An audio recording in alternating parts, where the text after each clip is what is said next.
Hello दोस्तों, कैसे हैं आप लोग? अच्छे तो है ना? ध्यान तो रखते हैं ना? आप अपना किसी और के भरोसे तो नहीं छोड़ा है आपने? चलिए, आज हम लोगों को पढ़ना है गुरुत्वीय त्वरण स्मॉल जी तथा कैपिटल जी में संबंध। ठीक है, यही पढ़ाई करनी है आज हम लोगों को। आप इसके बारे में भी मैंने आपको कुछ जानकारी दिया है और इसके बारे में भी आपको मैंने कुछ जानकारी दिया है, लेकिन सबसे पहले हमें एक फाउंडेशन तैयार करना पड़ेगा इन दोनों को संबंध स्थापित करने से पहले। देखो, मैंने ग्रेविटी का फॉर्मूला आपको बताया था, फोर्स वाला फॉर्मूला बताया था ना, कि ये वाला इधर लिखते हैं साइड में, F बराबर G M1 M2 upon R square. क्या इस प्रकार से मैंने आपको बताया नहीं था? बताया था कि नहीं बताया था? यहां तक बात समझ में आई आपको? आप समझना। अब हम जब स्मॉल जी हमारा कहां पे लगता है, मैंने कई बार पिन पॉइंट करके आपको बताया था, यहां ये कहां लगेगा? हमारी अर्थ में। इसका मान भी मैंने बताया था 9.8 मीटर पर सेकेंड स्क्वायर। बताया था कि नहीं बताया था? तो हमें पृथ्वी के सापेक्ष जो है ग्रेविटी का ये वाला फॉर्मूला लिखना है। तो कैसे लिखेंगे? मान लेते हैं, क्या मानेंगे? माना, क्या मानेंगे? माना। देखो, हमें पृथ्वी का बताना है तो हम एक मास किसका मान लेंगे? पृथ्वी का। एक ग्रह को मान लेंगे जो हमारी पृथ्वी है। माना पृथ्वी का द्रव्यमान। मैंने इसका मान भी बताया था आपको कि पृथ्वी का द्रव्यमान है कितना। बताया था कि नहीं बताया था हमने? ठीक है, कितना है बताओ आप लोग जरा सा। मान लेते हैं अपने अकॉर्डिंग, हमें एग्जैक्ट वैल्यू भी पता है, लेकिन हम अपने हिसाब से मान लेते हैं कि m अर्थ हो जाएगा। ठीक है, क्या हो जाएगा? अर्थ। ई क्या है? मास जो है अर्थ का। ठीक है, अब हमें रेडियस की भी तो जरूरत पड़ेगी, तो हम क्या मानेंगे? माना पृथ्वी की त्रिज्या। पृथ्वी की त्रिज्या कितनी हो जाएगी? आर ई मान लिया। ठीक है, और अब हम देखो, जब हम इसको करेंगे तो हमारा ग्रेविटी का फॉर्मूला क्या हो जाएगा? एफ ई बराबर जी। मान लिया m1 को हमने खुद पृथ्वी मान ली, और m2 को मैं कुछ और मानूंगा जो पृथ्वी पे किसी भी ऑब्जेक्ट का एक मास होगा। जैसे मैं मान लेता हूं कि कोई 10 किलो का, 15 किलो का कोई बाट है, या फिर कोई इंसान है, कुछ भी मान लो। ये किसका है? किसी वस्तु का भार डिनोट करेगा। तो हमारी ये क्या हो जाएगी? ऐसे ये कुछ फॉर्मूला निकल के आएगा कि नहीं निकल के आएगा, ये बताओ मुझे आप पहले। ये पृथ्वी के अंदर ग्रेविटी का फॉर्मूला है। यहां तक बात समझ में आई कि नहीं आई आपको? अब हम मान लेते हैं, क्या मानेंगे यहां पे? अब इसको साफ कर लें तो समझ में आ गया होगा आपको। आप समझना, जो मैं बताने जा रहा हूं उसको बहुत गौर से। अब न्यूटन का सेकंड लॉ क्या कहता है, ये बताओ मुझे। आप मुझे ये बताओ, पृथ्वी न्यूटन का सेकंड लॉ, न्यूटन का जो लॉ काम करेगा वो पृथ्वी पे करेगा। सेकंड लॉ क्या कहता है बताओ जरा सा मुझे। M A. तो क्या लिखेंगे? न्यूटन के द्वितीय द्वितीय नियम से। द्वितीय नियम से उन्होंने क्या बताया था? जो भी फोर्स होगा वो किसके इक्वल होगा? उस बॉडी के मास के इंटू जितना भी उसका एक्सीलरेशन होगा, मतलब ए के। क्या यहां तक आपको बात समझ में आई कि नहीं आई? ठीक है, अब जब हम पृथ्वी की बात करते हैं, किसकी बात करते हैं? पृथ्वी की बात करते हैं, या फिर इसको समीकरण एक मान लो, फोर्स ई हटा दो यहां पे। ठीक है, इसको ई एक मान लो, इसको दो मान लो। तो देखो, इनका एक पक्ष बराबर हो गया कि नहीं बराबर हो गया? आप मुझे ये बताओ पहले।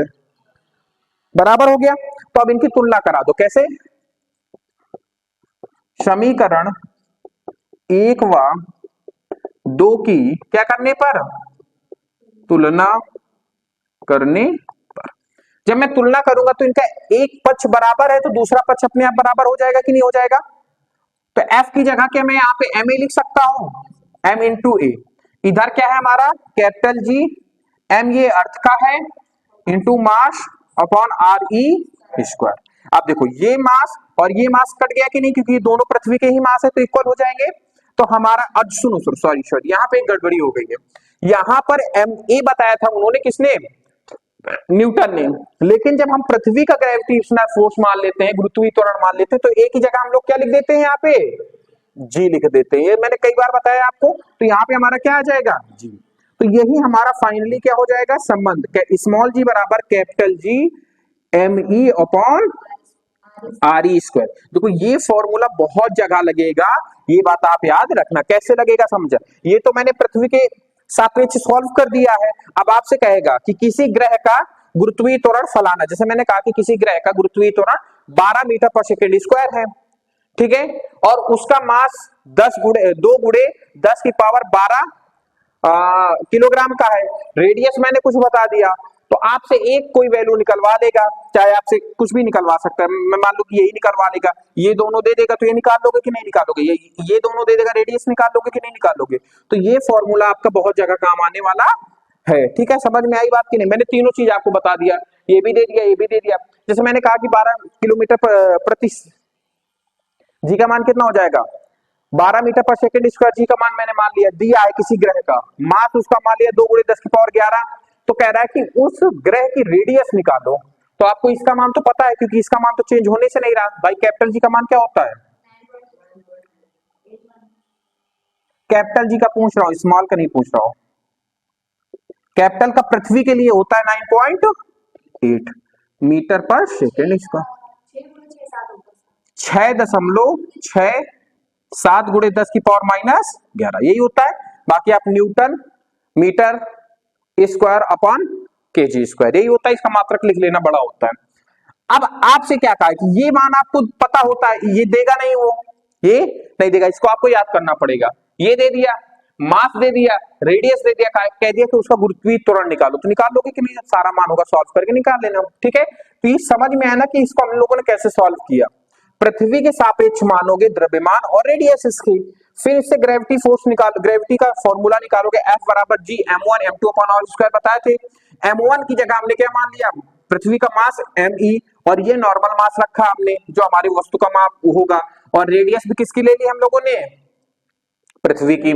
फिर हमने देखा कि न्यूटन के 2-3 नियम ने F = ma बताया था, लेकिन जब मैं पृथ्वी की गुरुत्वीय त्वरण की बात करूंगा तो एक ही जगह क्या आ जाएगा, यहाँ पे G आ जाएगा, और इनका एक पक्ष बराबर होने के कारण दोनों पक्षों को बराबर कर देंगे, और 1 m से 1 m कट गया। बताओ, 2-3 लाइन का है ये प्रूफ आपका, और ये आप लिखित ले लो कि इस बार की वार्षिक परीक्षा में 100,000% आने वाला है।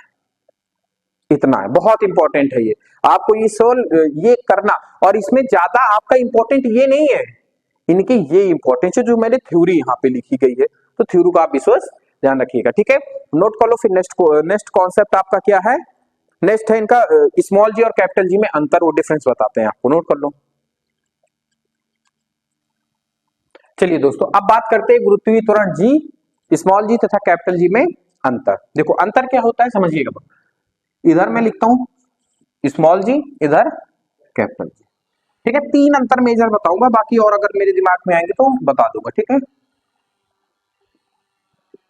पहली तो एक इनकी परिभाषा ही एक अंतर हो जाएगा, ठीक है। परिभाषा आप खुद लिख लेना, समझे। अच्छा, इसको क्या कहते हैं हम लोग, गुरुत्वीय त्वरण कहते हैं। क्या कहते हैं, गुरुत्वीय त्वरण बोलते हैं। क्या बोलते हैं, गुरुत्वीय त्वरण। इसको क्या कहते हैं, गुरुत्वीय नियतांक बोलते हैं। क्या बोलते हैं, गुरुत्वीय नियतांक, ठीक है। यहां तक बात समझ में आई। अब बात बहुत अच्छे से समझना गौर करके। देखो जी क्या है, सबसे पहले तो किसकी वैल्यू, जी का मान, जी का मान। देखो जी का मान डिपेंड किस में करेगा, अभी मैंने जी का क्या बताया था, जी बराबर क्या बताया था आपको, मैंने बताया था कि नहीं बताया था, मतलब एक रिलेशन बताया था मैंने ना। तो ये जी जो है आपका स्मॉल जी किस पे डिपेंड करेगा, 1/r² पे डिपेंड करेगा कि नहीं करेगा। मतलब अगर रेडियस चेंज होगी तो जी का मान भी थोड़ा थोड़ा चेंज होता रहेगा, ठीक है। अगर ये बढ़ेगी तो ये कम होगा, ये कम होगी तो ये बढ़ेगा, ठीक है। तो अब एक बात बताओ, पृथ्वी पे ये अलग अलग होगा कि नहीं, क्योंकि पृथ्वी की रेडियस भी तो बदलती रहती है। तो क्या लिखोगे, जी का मान भिन्न भिन्न स्थानों में अलग अलग होता है, अलग अलग होता है, ठीक है। यहां तक बात समझ में। पहला अंतर तो यही हो गया मेजर। दूसरा, ये पूरे ब्रह्मांड में इसका मान नियत है कितना, 6.67 × 10⁻11। तो इस कैपिटल जी का मान पूरे ब्रह्मांड में नियत रहता है, नियत रहता है। ठीक है, यहां बात समझ में आई आपको। अब हम बात करते हैं, देखो कैपिटल स्मॉल जी का मान एक औसतन मान कितना माना गया है, 9.8 मीटर पर सेकेंड स्क्वायर होता है, होता है। उसका भी आपको मान पता है, कैपिटल जी का मान कितना होता है, 6.67 गुणे 10 की पावर -11। इसका नियतांक अब मात्रक भी लिखना पड़ेगा, क्या होता है, न्यूटन इंटू मीटर स्क्वायर प्रति केजी स्क्वायर, यही होता है। समझ में आई बात आपको, मान होता है। अच्छा, अब सदिश और अदिश राशियों में भी डिफरेंस जान लेते हैं। जो चीज परिवर्तित होती है, जो दिशा पे डिपेंड करती है, वो राशि कैसी हो जाती है, वो सदिश राशि हो जाती है। जो कभी भी चेंज नहीं होती है, जिसका मान कभी चेंज नहीं होता है, वो क्या कहलाता है आपका, एक अदिश राशि कहलाती है। तो जी हमारा स्मॉल जी क्या हो जाएगा, स्मॉल जी एक कैसी राशि है, सदिश राशि है।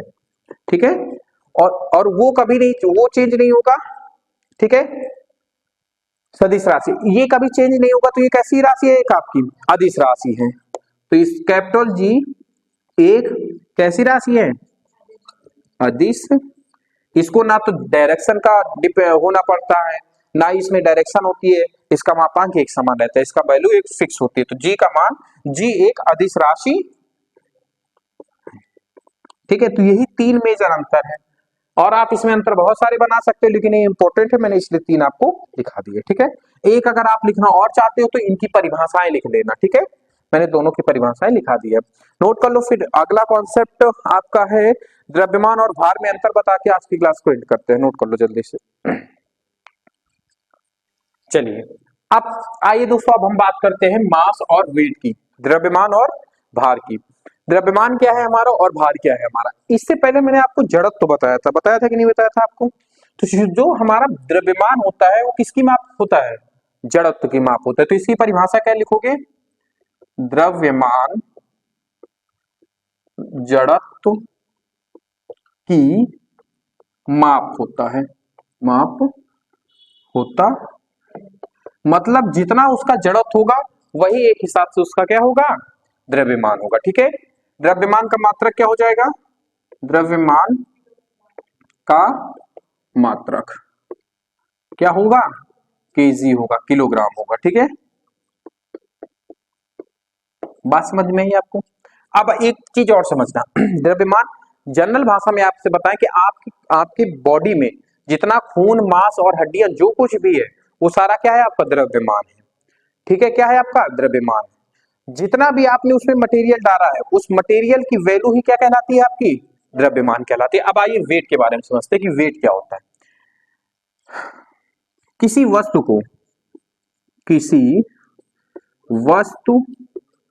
को ग्रह, अब इसमें हमारी पृथ्वी भी हो सकती है। जनरली आपको बच्चों को पृथ्वी को ही बताया जाता है, लेकिन हम ग्रह इसलिए लिखते हैं क्योंकि वेट हर जगह क्या होता रहता है, बदलता रहता है। क्या होता रहता है, बदलता रहता है। ठीक है, क्यों, क्योंकि ग्रेविटी एक समान नहीं होती है।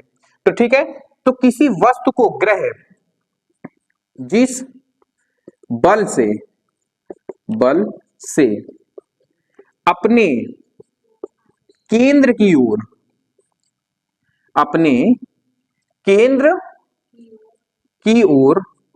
आकर्षित करता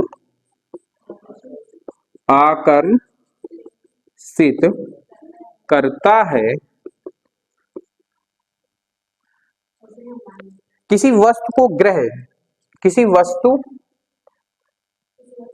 को ग्रह जिस बल से अपने केंद्र की ओर आकर्षित करता है, उसे उस वस्तु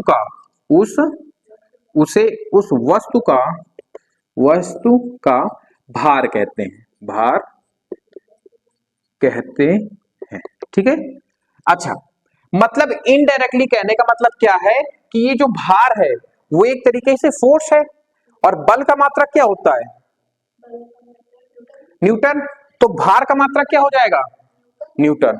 तो भार क्या कहेंगे, भार का मात्रक,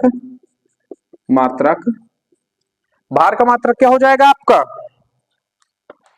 किलोग्राम इंटू न्यूटन हो जाएगा। ठीक है, क्या हो जाएगा भार का मात्रक आपका, सॉरी अरे किलोग्राम नहीं, भार का मात्रक क्या हो जाएगा, न्यूटन। बल है ना एक प्रकार का, तो क्या होगा न्यूटन। ठीक है, क्या हो जाएगा न्यूटन होता। अच्छा, ये बदलता नहीं है, कौन सी राशि नहीं बदलती है, सदिश या अदिश, अदिश नहीं बदलती है, तो द्रव्यमान कैसी राशि हो जाएगी, द्रव्यमान एक अदिश राशि है, अदिश राशि है। अच्छा, भार चेंज होता रहता है, तो भार कैसी एक राशि होगी, भार एक सदिश राशि है, सदिश राशि। यहां बात समझ में आई आपको। अच्छा, द्रव्यमान और भार में संबंध भी होगा, कुछ तो होना चाहिए, तो क्या लिखेंगे, द्रव्यमान तथा भार में संबंध, द्रव्यमान तथा भार में संबंध। ठीक है, बात समझ में आई आपको। द्रव्यमान और भार में संबंध क्या होगा, इसको डिफाइन करते हैं। देखो, जो द्रव्यमान होता है हमारा, जो भार होगा, भार को कैसे डिनोट करते हैं, डब्ल्यू से, तो डब्ल्यू बराबर क्या होगा, यम इंटू जी, यही आपका क्या होता है संबंध। इसमें देखो मास भी आ गया, एम क्या है मास, ये क्या है वेट, और डिपेंड किस में करेगा, ग्रेविटी पे, जी पे करेगा, गुरुत्वीय त्वरण पे करेगा। ठीक है, तो अच्छा एक बात बताओ, अगर किसी भी वस्तु का 1 किलोग्राम का भार है, द्रव्यमान कितना है, एम मान लो कि 1 kg का है, तो उसका भार कितना हो जाएगा, यहाँ पे 1 रखेंगे, पृथ्वी के सापेक्ष में बात कर रहा हूं, तो जी का मान क्या है पृथ्वी का, मतलब W बराबर क्या हो जाएगा 9.8 न्यूटन।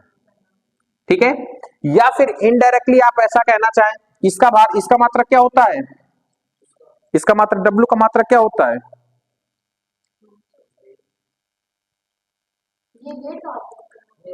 हाँ अच्छा, यहां पे एक चीज और मैं भूल गया, न्यूटन या फिर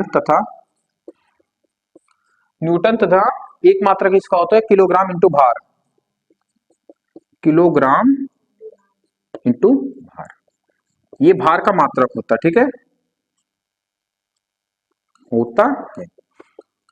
अच्छा, तो अब एक वेट बराबर, तो अच्छा इसका मान क्या हो जाएगा, मात्रक क्या होगा W का, न्यूटन ना छोड़ के किलोग्राम लेते हैं, तो 1 किलोग्राम इंटू 1 किलोग्राम भार बराबर क्या हो जाएगा 9.8 न्यूटन के। ये याद रखना, ये संबंध है आपका। ठीक है, ये क्या है आपका संबंध है। ठीक है, समझ में आया ना, ये याद रखना कैसे आया, मैंने ये पूरा डिटेल बता दिया। ठीक है, मास को 1 मानेंगे तो जी का मान कितना हो जाएगा 9.8, डब्ल्यू बराबर 9.8 न्यूटन हो जाएगा, और डब्ल्यू की जगह क्या लिख देंगे 1 किलोग्राम बराबर 9.8 न्यूटन। ठीक है, आई होप आपको क्लास अच्छी लगी होगी। अगर क्लास अच्छी लगी है तो चैनल को सब्सक्राइब कीजिए, वीडियो को लाइक कीजिए, और वीडियो के नीचे फीडबैक जरूर दीजिएगा कि आपको क्लास कैसे लगी। मिलते हैं नेक्स्ट क्लास में, तब तक के लिए धन्यवाद।